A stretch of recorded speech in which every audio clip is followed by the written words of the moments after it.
Ayan po, yung mga ating trabaho. Ayan po silang lahat.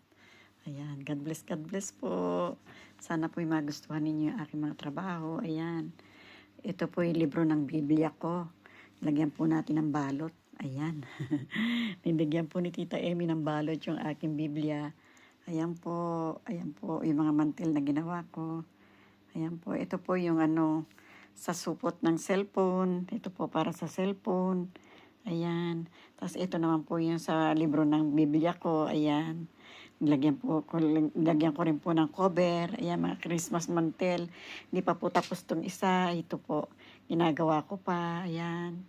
Ayan po ang aking mga gawa. Salamat po. Sana ma-appreciate ninyo. Thank you very much po. Ayan po. Thank you po. Salamat po. God bless po. Thank you po. Thank you.